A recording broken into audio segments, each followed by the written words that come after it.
The following is a short tutorial on how to insert media into a D2L announcement post. So to start, we're going to go in and make a new announcement. So we're going to drop down here, and you're going to see right here it says new announcement. So I'm going to click on this. So as you can see now, I'm in the new announcement area, and one of the things it wants is a headline, so you can just put your headline in there. But what we really want to focus on is this area in here. Now we're going to focus on how to put in content and media that's outside of D2L into there. But before we do this, I'll just quickly go over how to edit text. So when you go to edit your text, if you were to write something, you can just highlight the text that you want to change, and then you have a variety of different options. You can choose different heading styles, you can change bold, underline, italics. This is where you would change the color. There's plenty of selection within here. Then also right here is where you're going to choose if you want to center it or justify it left or right. You can also choose to make it bullets right here and number it. All sorts of different options to do with that text.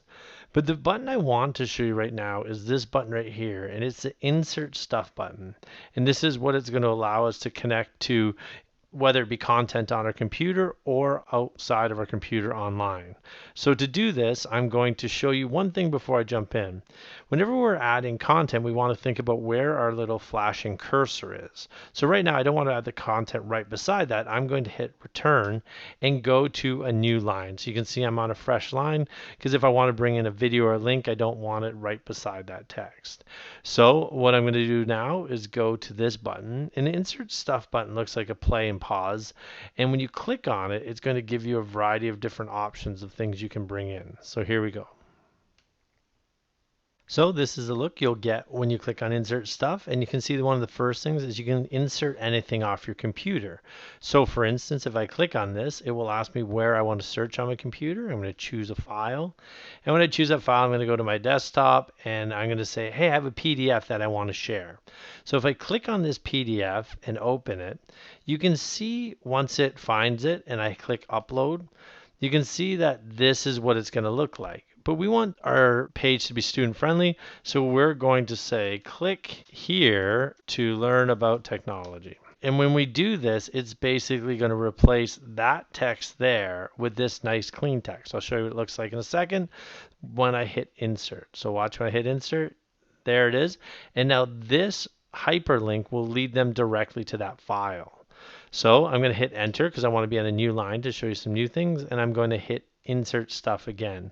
And it can really bring in any type of file that you'd want on your computer. You just got to think of the size of that file. Like let's just say you brought in a video and it was an MP4, it'd be really heavy and slow down your site.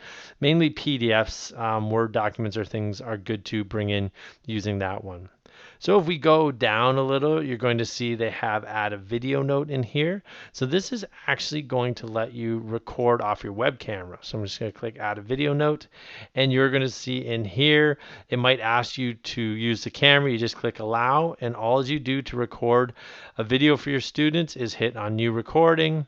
Once you're done, you just hit stop recording, followed by next, next, and then insert, and this will put a video right in that spot. You can see this, it says file is currently being transformed. It only takes a couple seconds to do that, and by the time you publish it and get to your page, there will be a video note right there for your students. Now, if we go back to insert stuff, I'm going to show you how to insert a YouTube video. So you keep going down, you say, hey, there's YouTube, and maybe you're doing a unit on kindness or something, and you can go in here and you can search videos directly from YouTube. If you click over here, you're actually going to be able to preview the video.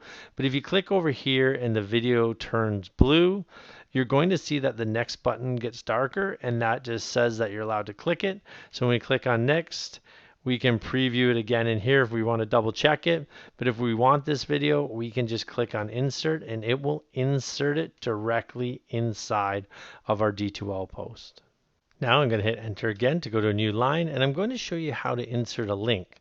So if we go to insert stuff, you're going to see that down here under YouTube there's an insert link, and what this is going to want is the URL or the link. So what I'm going to do is I'm going to go get a link, and let's just say I wanted them to complete this Google form. And you can see when I get this link inside of Google Forms, they're often not the most friendly things to type. Look how long it is, and we copy it. So that's not a problem though in D2L, because what you're going to do is you're going to paste that link in here and hit next, and you can see how messy that is. But look, always remember that we have this text box that we can click on link text, and I can say click here to complete form and insert it, and now they're one click away from getting right to that form. And you can insert a link to any website. So as long as you go to the website and grab the URL, copy it and paste it in, it will direct them directly to that website. Another thing that you can do within here is go insert stuff. And you'll see if you scroll down under insert link, they do have insert and embed code. And this allows you to embed things directly from, say, Google Slides or other programs you might be using. So let me show you what that might look like. So I'm just going to quickly go and get an embed code. I'll just use it from, say, a slideshow I've previously used. And under File in Google Slides, you're going to see when you publish it to the web, you will see that an embed code's an option. And there's embed codes in a lot of things. So anytime you see the word embed, you know that you could bring this into D2L. Now, a lot of times you want to make sure your sizing is correct. And we have videos on this in our IT for Learning website. But essentially, you're just going to take this code right here and you're going to copy it. And then you're going to go to enter embed code and you're just going to paste it in. Now, when you hit next and then insert, this will actually embed it and allow you to use it directly within this window. So it's kind of nice. So really, those are some of the main things. I'm just going to publish this and show you what this looks like when we publish it. So remember, I have to have a headline, and I click on publish, and you're going to see all of this different media I've been able to put onto my D2L page using that insert stuff button. It's a great way to bring in content and make navigating online really easy for your students and get them to the places they need to go quickly and effectively. Thank you for watching this short tutorial on how to connect content and media to the announcement feed using insert stuff.